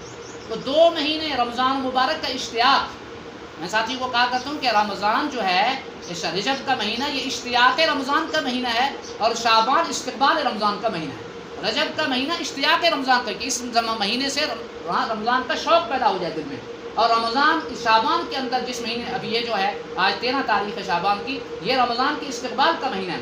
حضرت اماں عائشہ فرماتی ہے کہ نبی کریم صلی اللہ علیہ وسلم شعبان کا اکثر مہینہ روزے کے اندر گزارتے تھے، اکثر مہینہ آپ کا روزوں میں نوافل میں گزرتا تھا، ہاں جی، اور خوب 2 مہینے پہلے اور عجیب دعا فرمائے، آخر میں فرمایا وہ بلغنا رمضان، اللہ میں رمضان تک پہنچا دیجیے، اس لیے کہ رمضان کا آنا تو یقینی ہے لیکن ہمارا ہونا یقینی نہیں۔ رمضان تو پوری زندگی جب تک قیامت ہے، زندگی ہے دنیا کی، دنیا کا نظام ہے، تو رمضان کا مہینہ تو آتا رہے گا، لیکن ہم پتہ نہیں ہوں گے یا نہیں۔ ہاں کتنے ہمارے چاہنے والے، ہمارے عزیز، ہمارے پیارے، ہاں جی، وہ پچھلے رمضان میں ہمارے ساتھ تھے، ہاں ہماری خوشیوں میں شریک تھے، ہماری غمیوں میں شریک تھے، لیکن آج جو ہے وہ قبروں کے مہمان بن گئے ہیں، ہاں منو خاک کے ڈھیر تلے وہ آج سو رہے ہیں، خوابیدہ ہیں، ہاں جی، آج وہ ہمارے پتہ نہیں ہم میں سے پتہ نہیں کتنے ایسے ہیں، ہاں جی، جو آئندہ رمضان میں نہ ہوں، اس بات کا پورا امکان ہے۔ اسی لیے اللہ کے نبی نے فرمایا، یہ دعا سکھائی، وہ بلغنا رمضان، اے اللہ نے رمضان تک پہنچا دیجیے صحیح سلامت۔ ہمارے بڑے فرماتے ہیں پہلے زمانے کے اندر اتنا رمضان کا احترام ہوتا تھا، حضرت ابو الفضل ایک تابعی گزرے، فرماتے ہیں کہ ہمارے زمانے میں 6 ماہ پہلے، رمضان سے 6 ماہ پہلے رمضان کی دعا شروع کر دیتے تھے۔ ہاں اللہ کے نیک بندے 6 مہینے پہلے دعا، یا اللہ ہمیں رمضان مبارک نصیب فرمائے، یا اللہ زندگی میں ایک اور رمضان نصیب، 6 ماہ پہلے دعا شروع کر دیتے۔ جب رمضان کا مہینہ مل جاتا تو اس کے بعد 6 مہینے پھر اس نعمت کے شکرانے میں گزارتے تھے، یعنی پورا سال ان کا رمضان کے گرد گزرتا تھا، 6 مہینے رمضان کی دعا اور 6 مہینے رمضان کی نعمت پر شکر کرنے میں گزارتے تھے۔ یہ رمضان کا شوق ہوتا تھا اور رمضان کا احترام۔ ہاں ہمارے استاد جی بیٹھے ہیں، ان کے بھی استاد تھے، اور ہم تو یعنی ان کے پوتے ہو گئے، مولانا عبدالغفور صاحب رحمہ اللہ، ہمارے ساتھ کباد میں بہت بڑے عالم اور بڑے بزرگ گزرے، ہمارے ابا جی کے بھی استاد تھے۔ وہ ایک واقعہ سنایا کرتے تھے کہ ساتھ کباد شہر کا، کہ ایک نوجوان نے، ایک بے دین نوجوان تھا، دین سے دور تھا بیچارہ، اس نے رمضان کے مہینے میں دن کے اندر روڈ کے اوپر کوئی چیز کھا لی اور کسی کی نگاہ پڑ گئی اس کے اوپر، تو لوگ، اس نے آواز لگانی شروع کر دی، لوگوں کو کہا کہ اس نے یہ ایک چیز کھا رہا، پتہ نہیں کوئی پھل کھا رہا تھا، کوئی چیز کھاتے ہوئے دیکھ، تو سارے لوگوں کو اس نے اکٹھا کیا، پورا چوک اس کو مارنے کے لیے اکٹھا ہو گیا۔ استاد جی فرمایا کرتے تھے کہ اس نے اپنی جان بچانے کے لیے لوگوں کے سامنے جھوٹ بول کے جان چھڑائی کہ بھائی میں غیر مسلم ہوں، مجھے چھوڑ دو، میں حالانکہ تھا مسلمان۔ ہاں اپنی جان بچانے کے لیے اس نے اپنے آپ کو غیر مسلم ثابت کیا کہ میری جان خطرے خدا کے لیے چھوڑ دو، میں مسلمان نہیں ہوں۔ اندازہ کریں اتنا رمضان کا احترام تھا پہلے، اور آج وہی مسلمانوں کا معاشرہ ہے، آج لوگ دناتے پھر رہے، سر عام کھاتے پھر کسی کے سر پر جوں تک نہیں دیکھتے۔ ہاں یہ احساس نہیں ہے۔ اللہ تعالیٰ رمضان کے احترام پر ہدایت کے فیصلے فرماتے ہیں۔ ہمارے بزرگ سنایا کرتے تھے کہ کسی زمانے میں ایک مجوسی تھا، آتش پرست، جو آگ کی پوجا کرتے ہیں، مسلمانوں کے ملک کا باشندہ تھا۔ اس کے ایک بیٹے نے رمضان مبارک کے اندر کوئی چیز کھا لی کسی کے سامنے، اور اسی حال میں وہ گھر میں داخل ہوا تو باپ نے بیٹے کو سخت سست کہا اور اس کو بہت جھاڑ پلائی، اور اس سے کہا تمہیں حیا شرم نہیں آتی، تمہیں پتہ نہیں ہے ہمارے مسلمان بھائیوں کا یہ احترام والا مہینہ ہے، ہمارے مسلمان بھائی اس مہینے کے احترام میں اپنے اللہ کے حکم سے صبح سے شام تک اپنے آپ کو بھوکا پیاسا رکھتے ہیں، اور تم سب کے سامنے سر عام کھا رہے ہو، تم نے اگر کوئی چیز کھانی تھی تو یہاں گھر میں آ کے کھاتے۔ اس کو سخت سست کہا۔ کچھ دنوں کے بعد اس مجوسی کا انتقال ہو گیا، تو ان کے دور کے ایک بہت بڑے اللہ کے ولی تھے، انہوں نے خواب میں دیکھا اس مجوسی کو کہ وہ جنت میں ٹہل رہا ہے، وہ جنت میں ٹہل رہا ہے۔ وہ حیران ہو گئے کہ آپ جنت میں کیسے، مجوسی ہو کر؟ مسلمان، اللہ نے جنت و مسلمان کے لیے بنائی ہے۔ وہ کہنے لگے کہ آپ بالکل ٹھیک کہہ رہے، میں مجوسی ہی تھا، لیکن فلاں موقع پر میں نے اپنے بیٹے کو رمضان کے احترام میں ڈانٹ پلائی تھی اور اس کو سخت سست کہا۔ اللہ تعالیٰ کو رمضان مبارک کا میرا یہ احترام اور یہ میری ادا پسند آئی، اور اللہ نے اس کے انعام میں مجھے موت سے چند دن پہلے کلمہ طیبہ پڑھنے کی صلاح نصیب فرمائی، میں مسلمان ہو کے الحمدللہ یہاں آیا۔ ہاں رمضان کا احترام تھا، آج ہمارے یہاں رمضان کا احترام رخصت ہو رہا ہے۔ ہاں جی، تو رمضان مبارک کا ہم احترام کریں، رمضان مبارک کا استقبال کریں، اور رمضان کا استقبال کیا ہے کہ ہم ابھی سے یہ نیت کر لیں، یہ طے کریں کہ انشاءاللہ اس دفعہ جو آنے والا رمضان ہوگا یہ ہماری زندگی کا یادگار رمضان ہوگا، زندگی کا یادگار رمضان، اور ابھی سے یہ دعا شروع کر دیں کہ یا اللہ ہمیں رمضان مبارک اپنی رضا کے مطابق گزارنے کی توفیق نصیب فرما، رمضان مبارک اپنی رضا کے مطابق۔ ہاں تو میں خصوصیت سے یاد کروں گا کہ رمضان مبارک کے اندر سب سے بڑا جو اہم کام ہے نا، آج ہمارے اکثریت دینداروں کی اکثریت بھی یہ سمجھتی ہے کہ رمضان کے اندر بس 2 ہی کام ہیں، دن کا روزہ اور رات کی تراویح، اس میں کوئی شک نہیں، دن کا روزہ اور رات کی تراویح اہم ترین عبادت ہے، لیکن رمضان کا تقاضا اس سے آگے کا ہے۔ رمضان کا تقاضا صرف تراویح اور روزے پہ بس نہیں ہو جاتا، یہ اکثر مسلمانوں کو پتہ ہی نہیں، وہ سمجھتے بس روزہ رکھ لیا اور رات کی تراویح پڑھ لی اور ہمارا فرض ادا ہو گیا۔ نہیں، اللہ کا قرآن صاف کہتا ہے کتب علیکم الصیام کما کتب علی الذین من قبلکم لعلکم تتقون، فرمایا رمضان کے روزے ہم نے اسی لیے رکھے ہیں، رمضان کے روزوں کی حکمت یہ ہے کہ تمہارے دلوں میں تقویٰ کی شمع جل جائے، تمہارے دلوں میں تقویٰ کا چراغ روشن ہو جائے تاکہ تم اللہ کی نافرمانی سے بچ جاؤ۔ تقویٰ کس چیز کا نام ہے؟ آسان الفاظ میں تقویٰ اس دل میں اس احساس کے پیدا ہو جانے کا نام ہے، دل میں یہ احساس پیدا ہو جائے کہ میں نے ایک دن اپنے رب کے سامنے کھڑے ہو کر اپنے اعمال کا حساب دے۔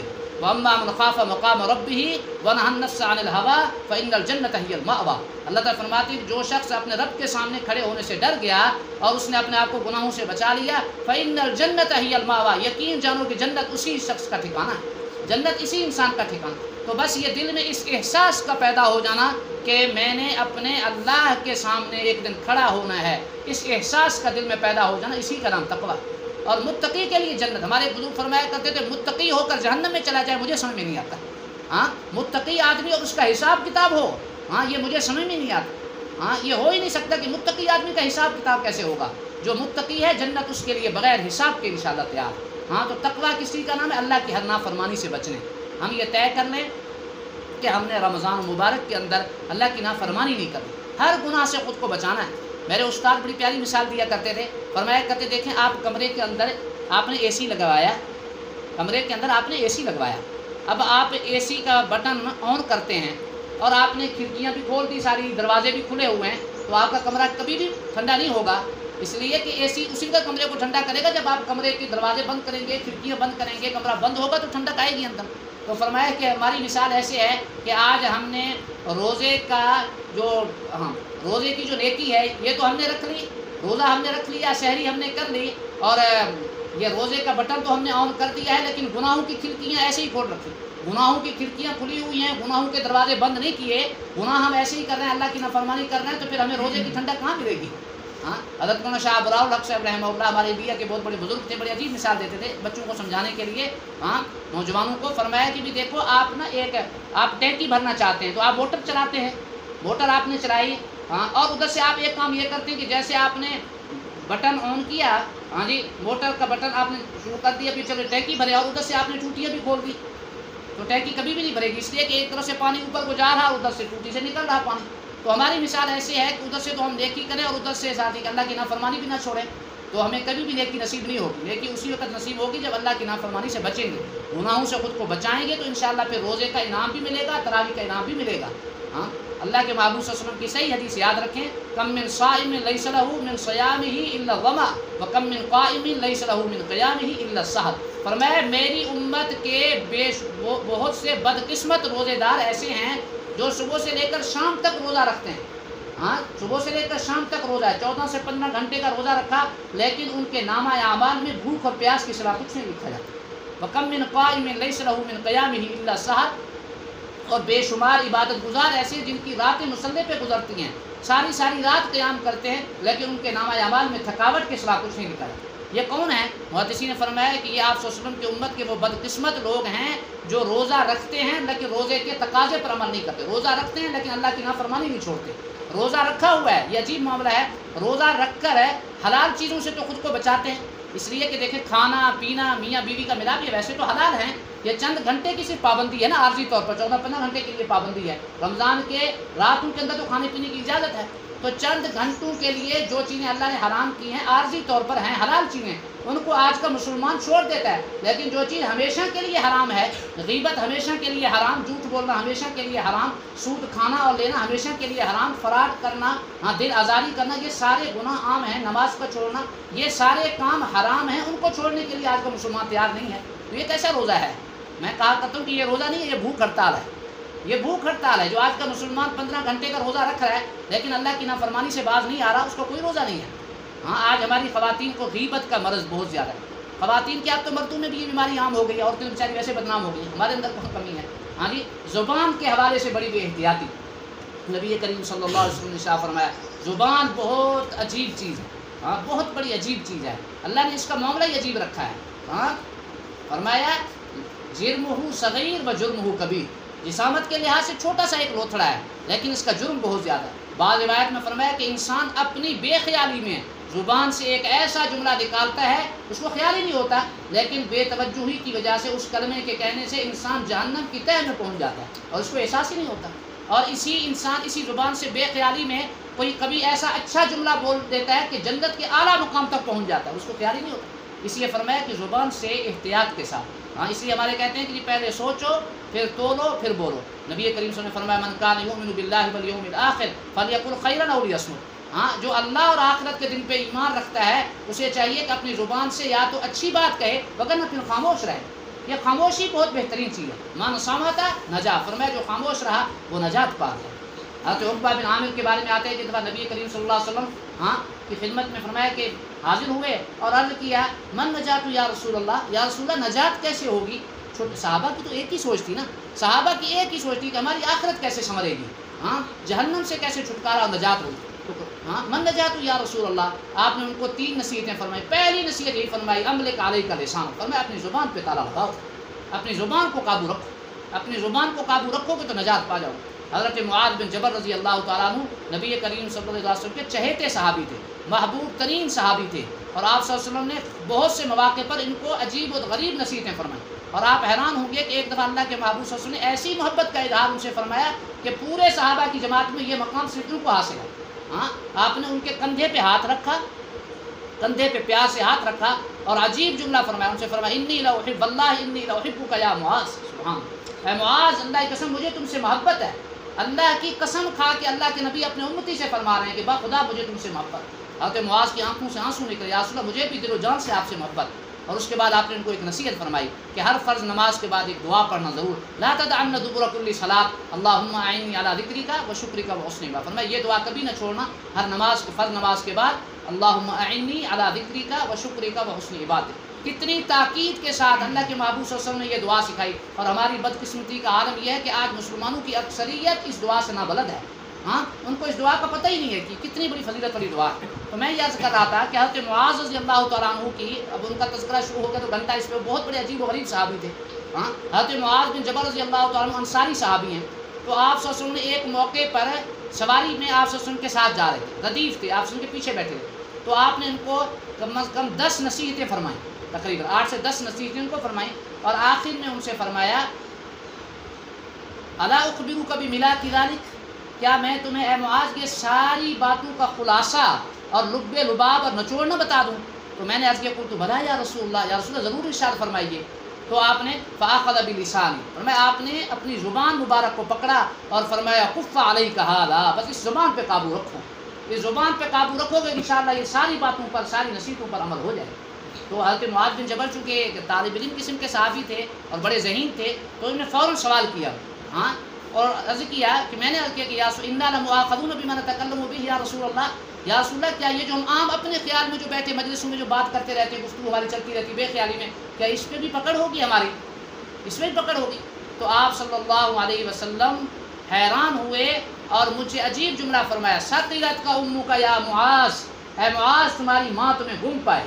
یہ ایک جملہ ہوتا تھا، تنبیہ کا جملہ ہوتا ہے، کسی کو نا کہ تم گم ہو جاؤ، تو تنبیہ کے لیے فرمایا میں تو تمہیں بڑا سمجھدار سمجھتا تھا، تمہیں بڑا صاحب علم سمجھتا، اور ابھی تک اتنی عقل ہی نہ آئی تمہیں، ثقلت کا امو کا یا معاذ۔ اس کے بعد جو جملہ فرمایا وہ دل دہلا دینے والا جملہ فرمایا، وَهَلْ يَكُبُّ النَّاسَ فِي النَّارِ عَلَى وُجُوهِهِمْ أَوْ قَالَ عَلَى مَنَاخِرِهِمْ إِلَّا حَصَائِدُ أَلْسِنَتِهِمْ، فرمایا میری امت کے بے شمار لوگ قیامت کے دن اونھے منہ جہنم میں گرائے جائیں گے، عبرت آمیز ذلت آمیز طریقے سے کہ ان کے پاؤں اوپر اور ان کے سر نیچے ہوں گے، علیہ باللہ۔ فرمایا اس حال کے اندر، اس صورت کے حال کے ساتھ ان کو جہنم میں اونھے منہ گرایا جائے گا، اور ان کا گناہ کیا ہوگا؟ کفر نہیں ہوگا، شرک نہیں ہوگا، سود نہیں ہوگا، ان کا گناہ صرف اور صرف زبان کی کھیتی، یہ زبان کی بدعمالیوں کی وجہ سے اس حال میں ان کو جہنم میں ڈالا جائے گا۔ ہمارے تبلیغ جماعت کے بڑے بزرگ، ہمارے خانپور کے علاقے کے حضرت مولانا محمد جمیل صاحب رحمہ اللہ کی بات یاد آ گئی، جماعتوں کو اکثر جب روانہ فرماتے تو ان کو ہدایات دیتے، اور اس میں ایک ہدایت دیتے ہوئے فرماتے بھی اپنی زبان کا خیال رکھو، اپنی زبان کے بارے میں احتیاط رکھو۔ ایک جملہ بڑا عجیب فرمایا کرتے تھے، جماعت کے ساتھیوں کو روانہ کرتے ہوئے بڑا عجیب جملہ فرمایا کرتے، فرمایا بھائی اللہ تعالیٰ نے زبان کا معاملہ عجیب رکھا ہے، اس زبان کے اندر ہڈی نہیں ہے لیکن ہڈیاں توڑوا دیتی ہے، زبان میں ہڈی نہیں ہے لیکن یہ ہڈیاں توڑوا دیتی ہے. میں کہا کرتا ہوں کہ آخرت میں کیا دنیا میں توڑوا دیتی ہے. میں ترمیم کرتا ہوں کہ حضرت نے فرمایا نا ہڈیاں توڑوا دیتی ہے, آخرت میں تو توڑوائے گی, اللہ ہر ایک کو محفوظ رکھے. دنیا میں توڑوا رہی ہے زبان. آپ دیکھیں جتنے بھی لڑائیاں ہیں, جتنا بھی فساد ہے, جتنا بھی دنگا بقا ہے, وہ سارا سارا اس زبان کی کارستانی ہے. لوگوں کے اندر غم ہے, غصہ ہے, برداشت نہیں ہے, اس کی وجہ سے یہ سارے کام ہو رہے ہیں. تو فرمایا کہ اپنی زبان کی حفاظت کرو, اپنی زبان پہ تالا لگاؤ, تو انشاءاللہ اس کی برکت سے دنیا اور آخرت کے سارے مسئلے حل ہوں گے. غیبت کے گناہ کو نبی کریم صلی اللہ علیہ وسلم نے بدکاری کے گناہ سے بھی بڑھا, غیبت و اشد من الزنا, بہت بڑی وعید ہے. تو ہم یہ طے کریں کہ کم از کم رمضان مبارک کے مہینے میں ایک تو ہم اپنی زبان کی حفاظت کریں, ہم اپنی زبان کو تالا لگائیں. حضرت عبداللہ بن عباس رضی اللہ تعالیٰ عنہ نبی کریم صلی اللہ علیہ وسلم کے چچا زاد بھائی, حقیقی چچا زاد بھائی تھے, اور آپ صلی اللہ علیہ وسلم کے محبوب ترین صحابی ہیں. نبی کریم صلی اللہ علیہ وسلم کے صحابہ کے بارے میں فرماتے ہیں کہ آپ صلی اللہ علیہ وسلم کے صحابہ کو اگر باہر سے کوئی آدمی آ کے دیکھتا اور آپ کے صحابہ بیٹھے ہوتے تو باہر سے آنے والا یہ سمجھتا کہ یہ سارے گونگے بیٹھے ہوئے, یہ سارے گونگے بیٹھے ہوئے. حالانکہ حضرت فرماتے ہیں کہ وہ گونگے نہیں تھے, بلکہ وہ قادر الکلام خطیب تھے. ان میں بڑے بڑے بڑے بڑے ایسے ایسے شعراء تھے کہ اگر وہ چاہتے تو فی البدیع اسی وقت بھی وہ بڑے بڑے قصیدے پڑھ سکتے تھے, اور پڑھتے بھی تھے صحابہ. اتنی ذہانت تھی, عرب تو ویسے ذہین تھے. فرمایا اتنے بڑے بڑے ذہین لوگ اگر بولنے پہ آ جائیں تو کوئی بھرے مجمع میں ان کے سامنے بول نہ سکے, لیکن فرماتے ہیں کہ اللہ کے خوف نے ان کی زبانوں پہ تالے لگا دیے. اللہ کے خوف نے ان کی زبان پہ تالے لگا. بعض کے لوگ یہ سمجھتے ہیں سارے گونگے بیٹھے ہیں, گونگے نہیں تھے, بولنے والے تھے سارے, بڑے بڑے خطیب, ادیب, شاعر تھے, لیکن اللہ کے خوف نے ان کی زبانوں پہ تالے لگا دیے. یہ صحابہ کے بارے میں حضرت بات فرماتے. تو ہم اپنی زبان کی حفاظت کریں. دوسرے نمبر پر میری درخواست تمام حضرات اور خواتین سے یہ ہے کہ کم از کم اپنا دل ہر مسلمان کے بارے میں صاف رکھیں. اپنا دل یہ بہت بڑی بیماری ہے, یاد رکھیں تمام گناہوں میں سب سے خطرناک بیماریاں دل کی ہیں, اور دل کے گناہوں میں سب سے خطرناک بیماری دل آزاری ہے. کسی مسلمان کی دل آزاری, کسی مسلمان کو تکلیف پہنچانا, اس کا دل دکھانا, اس کو تکلیف پہنچانا, یہ سب سے خطرناک گناہ ہے. اور آج یہ بیماری اور یہ گناہ ہمارے معاشرے میں اچھے خاصے دیندار لوگ ہیں, نمازی ہیں, اور تھوڑی سی ذرا سی بات پہ اللہ معاف کرے کئی مہینے تک بات چیت چھوٹ جائے. بخاری شریف کی روایت کے الفاظ فرمایا لا یحل لمسلم ان یہجر اخاہ فوق ثلاث, کسی مسلمان کے لیے یہ حلال نہیں ہے, جائز قرار نہیں فرمایا, حلال نہیں ہے, یعنی حرام ہے یہ بات کہ اپنے کسی مسلمان بھائی کو 3 دن سے زیادہ اس سے بات چیت چھوڑ دے. فرمایا فمن ہاجر اخاہ فوق ثلاث فمات دخل النار, جس مسلمان نے اپنے مسلمان بھائی یا بہن سے 3 دن سے زیادہ بات چیت چھوڑ دی, فمات دخل النار, فرمایا اس حال میں موت آ گئی, سیدھا جہنم کی آگ میں داخل ہو, سیدھا جہنم کی آگ میں داخل ہوگا. آج اچھے خاصے دیندار لوگ ہیں, صف اول میں نماز پڑھنے والے دیندار لوگ, اور ان کا حال یہ ہے کہ سکے بھائی سے بات چیت نہیں ہے, حقیقی بہن سے بات چیت چھوٹی ہوئی ہے, حقیقی پھپھو اور خالہ سے بات چیت چھوٹی ہوئی ہے, اور کوئی بات ہی نہیں ہے. ذرا سی بات پہ, اللہ معاف کرے, وہ ایک بچپن میں ہم بڑے شعر پڑھتے تھے, ابھی یاد آ گیا کہ ذرا سی بات پہ برسوں کے یارانے گئے, ذرا سی بات پہ برسوں کے یارانے گئے. چلو اتنا تو ہوا, کچھ لوگ پہچانے گئے. ذرا سی بات ہے, کوئی بات نہیں. ابھی کچھ عرصہ پہلے میں ساتھیوں کو بتا رہا تھا کہ روزنامہ اسلام میں ہمارے ایک مفتی صاحب ہیں, انہوں نے ایک مضمون لکھا بڑا دردناک, اور اس میں انہوں نے ایک حاجی صاحب کا بڑا عجیب واقعہ بیان کیا. نام بھی لکھا, نام میں پتہ اللہ سے نہیں, ایک علاقے کا نام لیا. فرمایا کہ وہاں ایک حاجی صاحب تھے ہمارے تعلق والے, بڑے دیندار اور بڑے کم گو اور پکے نمازی, بڑے ذاکر شاغل. کہتے ہیں کہ اچانک ہی ان کا انتقال ہوا, غالباً ہارٹ اٹیک ہوا. تو میں ان کے لواحقین سے تعزیت کے لیے گیا ان کے پاس, میں نے ان سے تعزیت کی. اور میں جب وہاں سے فارغ ہوا تو میرے ایک اور جاننے والے تھے, حاجی صاحب کے مرحوم کے قریبی عزیز, وہ مجھے تنہائی میں لے کر مجھے کہنے لگے کہ آپ نے حاجی صاحب کی تعزیت تو کی ہم سے, آپ نے ان کی مغفرت کے لیے خاص دعا کر دی, ان سے نا ایک بڑا گناہ صادر ہو گیا. میں بڑا پریشان ہوں, اللہ خیر کرے کیا ہو گیا.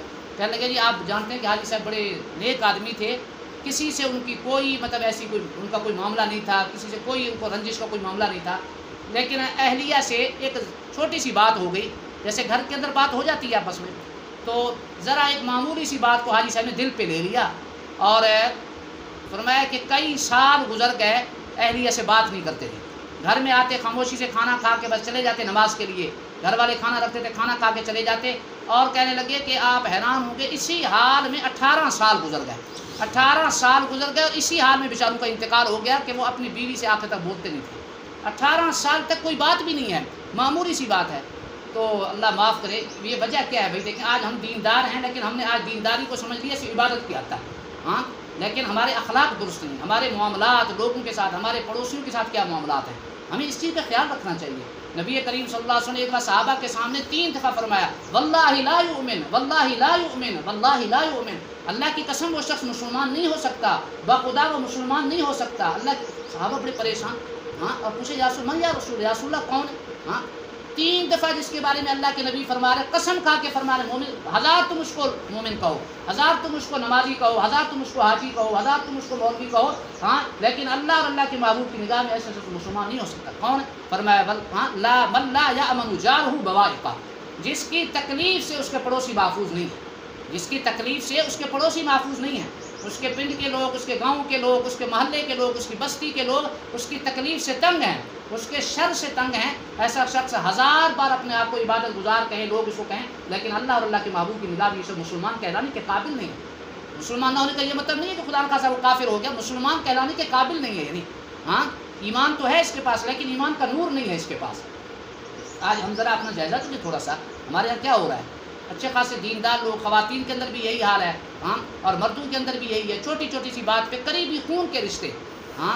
میرے یہاں ساتقبہ شہر میں میرے ایک قریبی عزیز، ایک بہت بڑی معروف مسجد کے امام خطیب ہیں، انہوں نے مجھے بتایا کہ میرے 2 مقتدی ہیں، دونوں سفید ریش بزرگ ہیں، دونوں سفید ریش بزرگ ہیں، اور تھوڑی سی زمین کا کوئی جھگڑے ہمارے کیا ہوتے ہیں، کون سے کوئی اتنے بڑے، یہ زمین کے کوئی معمولی جھگڑے ہو گئے، گھر میں کوئی معمولی سی بات ہو، کہتے ہیں دونوں بھائیوں کا زمین کے موقع کوئی تنازع ہوا، اور ایک بھائی کا نوجوان بیٹا فوت ہو گیا، تو دوسرے بھائی کو جنازے میں آنے تک کی توفیق نہیں ہوئی، جنازے میں بھی نہیں آ سکا، بھائی سے تعزیت کیا کرتا، جنازے میں بھی نہ آیا، اللہ معاف کرے۔ یہ کیا ہماری دینداری ہے؟ چھوٹی سی باتوں پر اللہ معاف کرے، ایک دوسرے سے بات چیت ختم، اور اسی حال کے اندر اگر موت آئی تو ہمارا آخرت میں کیا بنے گا؟ تو اللہ کے لیے میں درخواست کرتا ہوں کہ کم از کم آپ طے کریں کہ رمضان کے آنے سے پہلے ہم نے ہر مسلمان کے بارے میں اپنا دل صاف رکھے۔ اگر ہم نے کسی مسلمان کو ہم نے تکلیف پہنچائی ہے، کسی مسلمان کو رنجش پہنچائی ہے، ہمارے بزرگ حضرت مفتی محمد شفیع صاحب رحمہ اللہ، ہمارے استاد مصطفی عثمانی صاحب کے والد محترم ایک بڑا سادہ سا شعر پڑھتے تھے، فرمایا ساری عمر اسی احتیاط میں گزری، ساری عمر اسی احتیاط میں گزری کہ یہ آشیاں کسی شاخ چمن پہ بار نہ ہو، یہ آشیاں کسی شاخ چمن پہ بار، پوری زندگی اس احتیاط میں گزری ہے کہ کسی مسلمان کو ہمارے قول سے، ہمارے فعل سے، ہمارے عمل اور ہمارے رویے سے کسی مسلمان کو تکلیف نہ پہنچے۔ اللہ کا واسطہ دے کر عرض کرتا ہوں کہ زندگی کے دن بہت تھوڑے ہیں، زندگی کا سفر بڑی تیزی سے چل رہا ہے، اور ہم زندگی تو ہماری گزر چکی ہے، سیدھی سی بات ہے، پتہ نہیں کتنے گنے چنے دن ہی رہ گئے ہیں۔ یہ جو سال ہے، اب یہ سال بھی تو مہینوں کی شکل میں آ رہا ہے نا، مہینے دنوں کتنا گزر رہے ہیں، پتہ نہیں ہماری زندگی کے کتنے دن رہ گئے ہیں۔ تو بھائی آج اللہ نے مجھے اور آپ کو مہلت دی ہے، جب تک ہم زندہ ہیں یہ زندگی کی یہ عمل کی مہلت ہمارے پاس موجود ہے، جب زندگی ختم تو بس سارا قصہ ہی ختم ہو جائے۔ حضرت عبداللہ بن عمر رضی اللہ تعالیٰ عنہ اپنی سواری پہ جا رہے ہیں، خادم ساتھ ہے، قبرستان کے قریب سے حضرت گزرے، فوراً سواری روکی اور اتر کے جلدی سے 2 رکعت نماز پڑھی، اور نماز پڑھ کے پھر چل پڑے۔ تو انہوں نے پوچھا کہ حضرت نماز کا کوئی وقت تو نہیں ہے نا، کسی نماز کا وقت، اور آپ نے بے وقت کیسے نماز پڑھ لی؟ فرمانے لگے میں نے اللہ کے محبوب صلی اللہ علیہ وسلم کی سنت پر عمل کیا، میں اسی موقع پر آپ صلی اللہ علیہ وسلم کے ساتھ گزر رہا تھا سواری پہ، آپ بھی اسی طرح سواری سے اترے تھے، آپ نے 2 رکعت نماز پڑھی تھی، اور اس کے بعد مجھے فرمایا اے عبداللہ یہ قبرستان والے جتنے ہیں نا جو قبروں میں سو رہے ہیں، آج یہ قبروں میں حسرت کر رہے ہیں، آج ان کے دلوں کے اندر حسرت ہو رہی ہے، کاش کہ ہمارے پاس تھوڑا سا وقت ہوتا، ہم 2 رکعت نماز پڑھ کے اپنا نامہ اعمال میں اضافہ کرتے، لیکن اے عبداللہ ان کے پاس تو آج حسرت کے سوا کچھ نہیں ہے، مجھے تو اللہ نے زندگی دی ہے، میں کیوں نہ اپنا نامہ اعمال میں اضافہ کرواؤں؟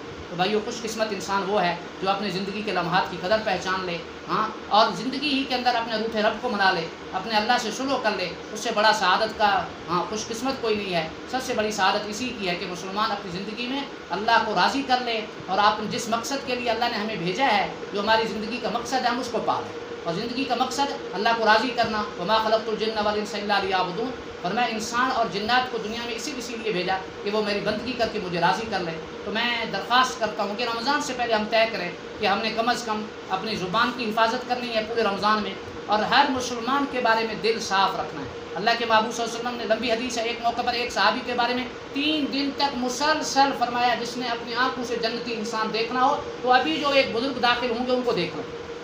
عبداللہ بن عمر بن عاص نوجوان صحابی ہیں، اس حدیث کے راوی ہیں، وہ فرماتے ہیں کہ جب سارے صحابہ کی گردنیں مڑ گئی پیچھے، کون سا ایسا خوش قسمت ہے جس کے بارے میں اللہ کے نبی فرمایا جس نے اپنی آنکھوں سے جنتی انسان کو دیکھنا، وہ اس کو دیکھنا۔ تو فرمایا کہ میں نے دیکھا ایک سادے سے بزرگ، دیہاتی ٹائپ کے بزرگ، سفید ریش، اور ان کے